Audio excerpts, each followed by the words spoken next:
नमस्कार, मी मधुरा। आज काय बनवूया या जगातील सर्वात कठीण प्रश्नाचं उत्तर सोपं करायला मी आली आहे। चला तर मग सुरुवात करूया। आज काय बनवूया?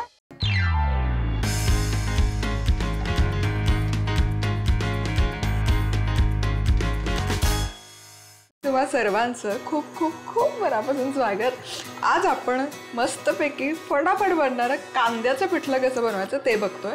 तेल इथे गरम केलेलं आहे झुणका बनवण्यासाठी। यामध्ये सगळ्यात आधी घालूयात मोहरी। मोहरी मस्त तडतडली पाहिजे म्हणजे फोडणी खमंग बसते। मोहरी मस्त तडतडली की यामध्ये घालूयात जिरं आणि लसूण। आणि लसूण हलकासा परतून घेऊया। तेलाचा थोडासा जास्त वापर करायचा या रेसिपीमध्ये। आता लसूणला मस्त असा हलकासा सोनेरी रंग यायला सुरुवात झाली की यामध्ये घालूयात स्लाइस केलेला कांदा। सो इथे मी काय केलंय, 2 कांदे घेतले, त्याचा देठाकडचा आणि मुळाकडचा भाग पूर्ण कट करून घेतला आणि याचे स्लाइसेस करून घेतले। खूप पातळ स्लाइसेस नाही करायचे आणि खूप जाडही नाही। आणि याचे काप करून झाले ना की हातानेच हे स्लाइसेस मोकळे मोकळे करून घ्यायचे, ते अत्यंत गरजेचं आहे। आणि आता यावर घालूयात थोडंसं मीठ म्हणजे कांदा पटकन शिजतो तेलामध्ये। आता हे करूयात मिक्स आणि कांदा मस्त असा मऊ होईपर्यंत शिजवून घेऊ।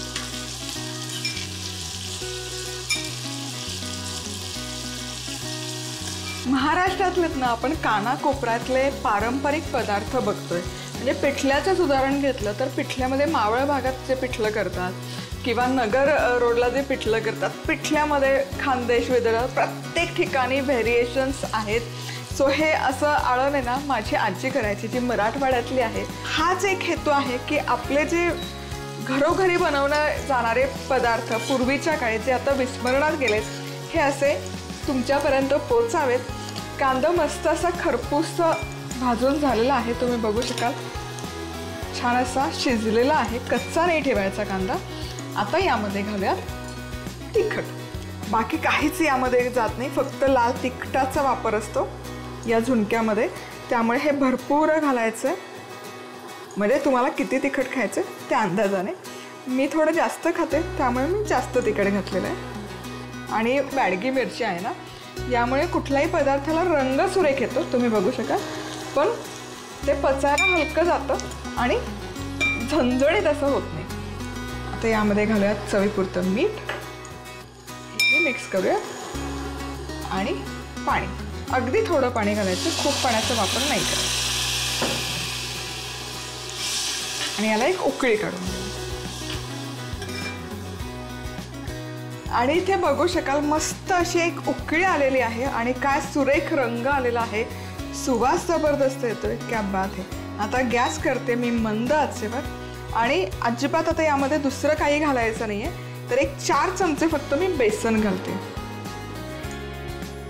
ॲट अ टाइमच घालते।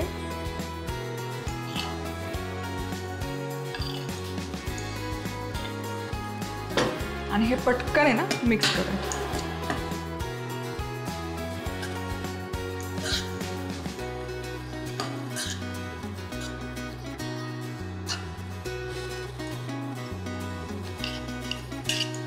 आणि हे छान असं मिक्स करून झालं की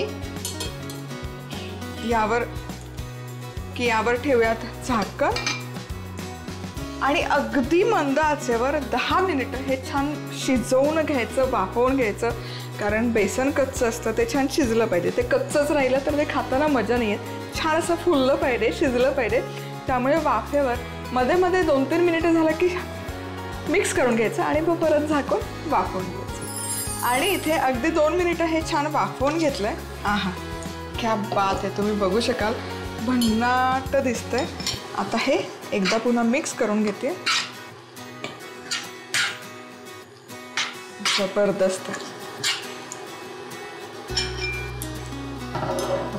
आता पुन्हा झाकण ठेवूयात आणि पुन्हा शिजवून घेऊ। इथे मी मस्तपैकी 10 मिनिटे दणदणीत हा झुणका वाफवून घेतलेला आहे। काय दिसतंय, क्या बात आहे, तुम्ही बघू शकाल छान असं तेल वर आलेलं आहे.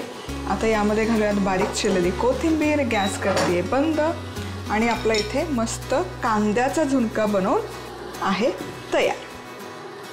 जबरदस्त.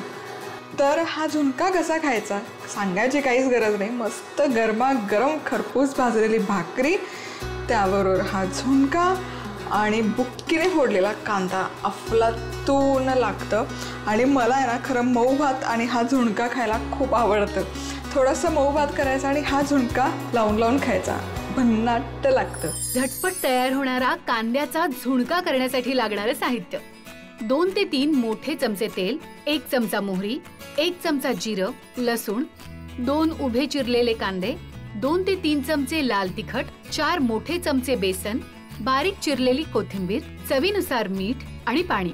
मोहरी आणि जिऱ्याची खमंग फोडणी करून त्यात लसूण सोनेरी रंग येईपर्यंत परतायचा. त्यावर चिरलेला कांदा घालायचा आणि तेलात मऊ होईपर्यंत परतून घ्यायचा. आता त्यात तिखट, मीठ आणि थोडंसं पाणी घालायचं आणि यावर बेसन घालून हे मिश्रण ढवळून मध्यम आचेवर शिजवून घ्यायचं. आता यात आवडीप्रमाणे कोथिंबीर घालायची. झाला आपला कांद्याचा झुणका तयार. उन्हाळ्याचे दिवस आहेत आणि लग्नाच्या पंक्तीत मिळतो ना तसा आपण परफेक्ट मठ्ठा कसा बनवायचा, थंडगार मठ्ठा, ते बघणार आहोत.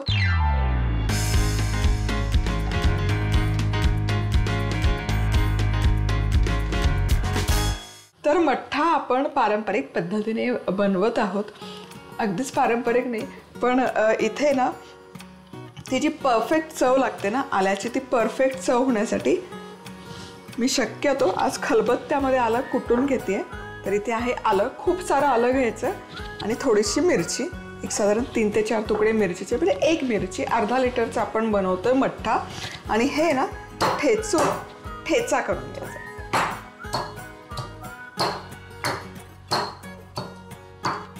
येस, आणि हा ठेचा इथे बनवून तयार आहे. तुम्ही बघू शकाल छान असं पेस्ट तयार झाली आहे. तर काय होतं ना, जेव्हा आपण पाटा वरवंटा किंवा खलबत्त्यामध्ये कुठलीही गोष्ट कुटतो तेव्हा त्यावर आहे ना दबाव आला जातो, प्रेशर आला जातो, तो पदार्थ क्रश होतो. त्यामुळे काय होतं, त्यातली जी चव आहे, अर्क आहे, ते जसंच्या तसं उतरतं. पण तीच प्रोसेस जेव्हा आपण मिक्सरमध्ये करतो, मिक्सरला असतं, मिक्सरच्या भांड्याला असतं पातं, ते पदार्थ कट करतं. त्यामुळे त्यातला जो अर्क आहे जसा हवा तसा रिलीज नाही होत आणि पदार्थाला त्यामुळे खलबत्त्यात कुटलेल्या किंवा पाटावरवंट्यावर बनवलेल्या पदार्थाला चव जास्त असते कम्पॅरेटिव्हली मिक्सरमध्ये करता त्यापेक्षा. अशा पदार्थांना चव असते. इथे ताक घेतलेलं आहे, अर्धा लिटर ताक आहे. यामध्ये हा चमचाभर ठेचा आपण घालूयात, मिक्स करायचं.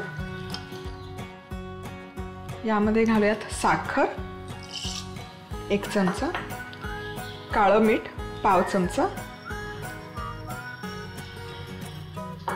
आपलं साधं खायचं मीठ पाव चमचा, थोडीशी जिरेपूड. हे आता मिक्स करूयात. याची कन्सिस्टन्सी ॲडजस्ट करण्यासाठी थोडं पाणी घालते. काळजी नका करू, आपण आणखी प्रोसेस करणारच आहोत पुढे. आता हे ना एक अर्धा तास आपण थंडगार करण्यासाठी मुरण्यासाठी ठेवणार आहोत आणि मग पुढे काय करायचं सांगते. आता हे ना जवळपास अर्धा तास मी मुरण्यासाठी ठेवलं होतं आणि मठ्ठा आहे ना अजिबात दाटसर नसतो, हे असं पाण्यासारखा पातळ असतो, त्याने त्याची चव छान येते.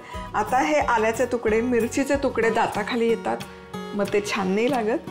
म्हणून काय करायचं, एकदा आल्याचा रस, ती चव, मिरचीची चव छान यामध्ये मुरली की मग एक जार घ्यायचा, एक गाळणी घ्यायची आणि हा सरळ मठ्ठा गाळून घ्यायचा.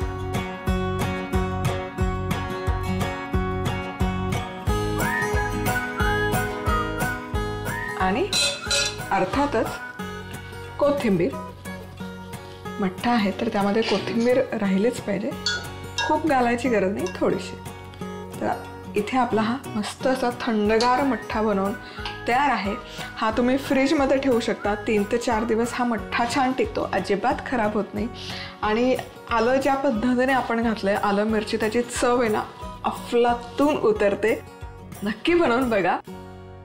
मठ्ठा करण्यासाठी लागणारं साहित्य: आल्याचे तुकडे, चिरलेली हिरवी मिरची, अर्धा लिटर ताक, 1 चमचा साखर, काळं मीठ, मीठ, जिरेपूड, बारीक चिरलेली कोथिंबीर, पाणी, आलं आणि हिरवी मिरची वाटून त्याचा ठेचा तयार करायचा आणि आवडीप्रमाणे ताकात मिसळायचा. आता त्यात साखर, काळं मीठ, जिऱ्याची पूड हे मिश्रण ढवळून घ्यायचं आणि साधारण 30 मिनिटांपर्यंत झाकून ठेवायचं. 30 मिनिटांनंतर गाळून घ्यायचं. त्यात वरून आवडीप्रमाणे कोथिंबीर घालायची. झाला आपला मठ्ठा तयार. तर आज आपण बनवतोय मस्त पांढरे शुभ्र मौसूद, खाताना अजिबात हातोडी वापरावी नाही लागणार असे रव्याचे लाडू.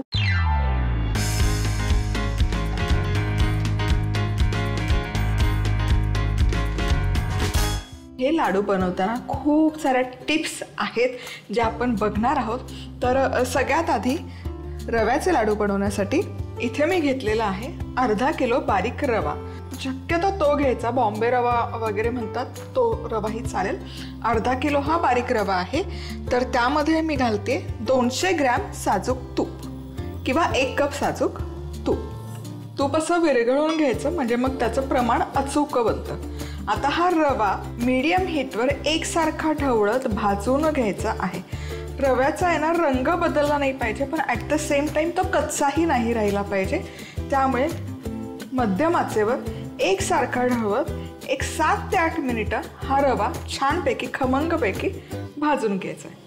सगळ्यात महत्त्वाची टीप, रवा भाजत असताना अजिबात इकडे तिकडे जाऊ नका. इथे व्यवस्थित लक्ष देऊन रवा भाजणं गरजेचं आहे, कारण तो अजिबात करपला नाही पाहिजे आणि एकसारखा तो भाजला पण गेला पाहिजे.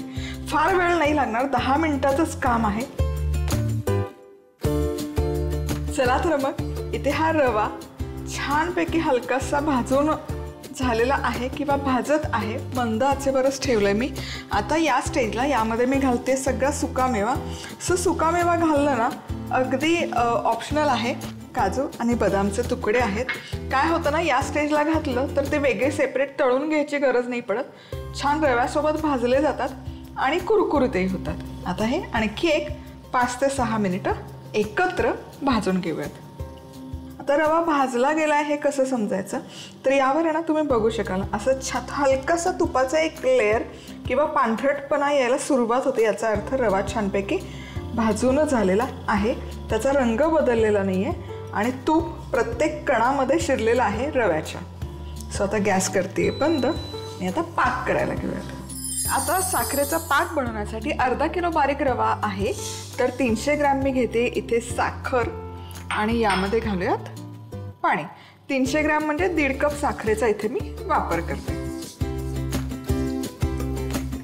आणि यामध्ये अर्धा कपला थोडंसं जास्त पाण्याचा आपण इथे वापर करतो.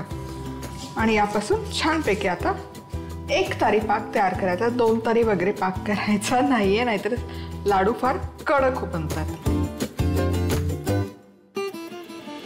आता इथे साखर व्यवस्थित विरघळलेली आहे. 5 मिनिटं हा पाक व्यवस्थित शिजवून घेऊयात मीडियम टू हाय हीटवर.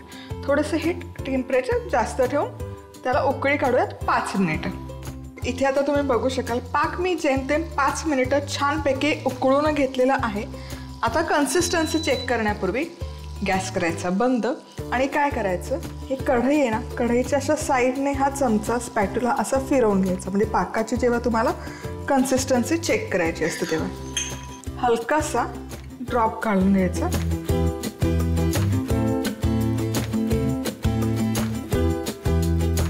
तुम्ही बघू शकाल हा ड्रॉप आहे ना छान असा एक संध पडतो, तो इकडे तिकडे पसरत नाहीये.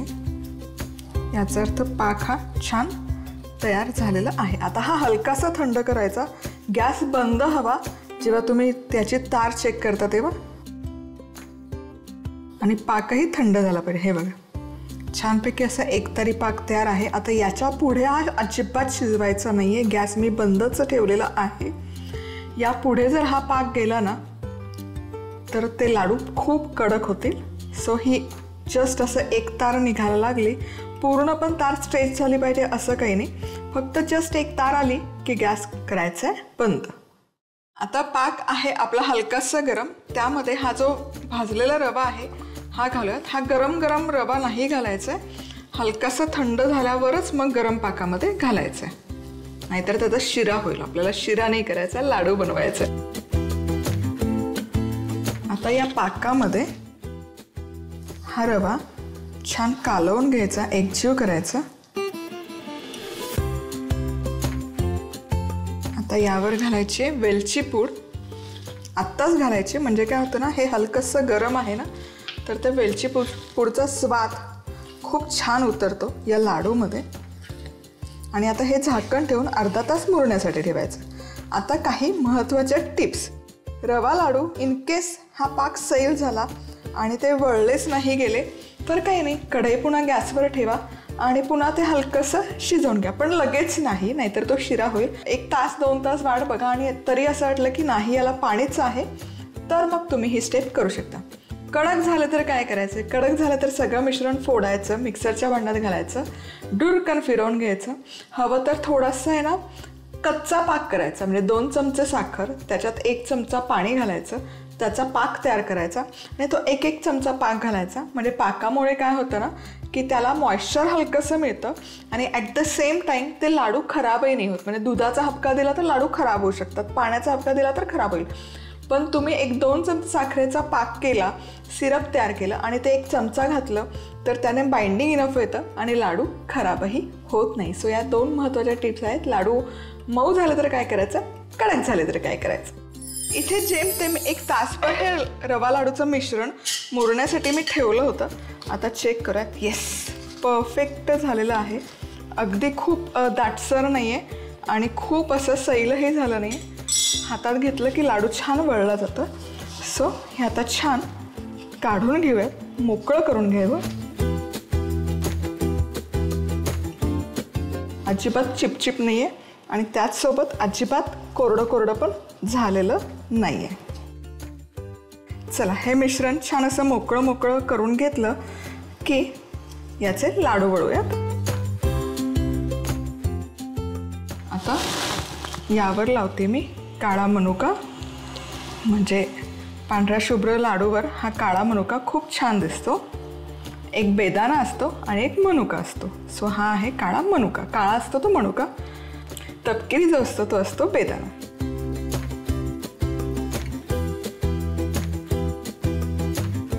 आता याच पद्धतीने सगळे लाडू आपण वळून घेऊयात. पुन्हा भेटूयात अशाच मस्त रेसिपीसोबत. तोवर मस्त रहा, खुश रहा, आनंदी रहा आणि सगळ्यात महत्त्वाचं खात राहा. 1 किलो रव्याचे लाडू करण्यासाठी लागणारे साहित्य: 500 ग्रॅम बारीक रवा, 1 कप साजूक तूप, 1.5 कप साखर, अर्धा कप अधिक 2 मोठे चमचे पाणी, अर्धा चमचा वेलची पूड, आवडीप्रमाणे सुक्या मेव्याचे काप. रवा तूप घालून मध्यम आचेवर साधारण 10 मिनिटं भाजायचा. भाजतानाच रव्यात आवडीप्रमाणे सुका मेवा घालायचा आणि एकत्रित हे मिश्रण अशा पद्धतीने खमंग भाजायचं. आता साखरेचा पाक करण्यासाठी साखरेत पाणी घालायचं आणि साखर विरघळल्यावर साधारण 5 मिनिटं शिजवून घ्यायचं. अशा पद्धतीने 1 तारी पाक तयार झाला की भाजून थोडा थंड झालेला रवा या गरम पाकात घालायचा. आता हे मिश्रण एकत्र करून यात वेलची पूड घालायची आणि अर्धा तास मुरण्यासाठी बाजूला ठेवायचं. आता थंड झालेल्या सारणाचे अशा पद्धतीने लाडू वळायचे आणि यावर आवडीप्रमाणे सुका मेवा लावायचा. झाले आपले रव्याचे लाडू तयार.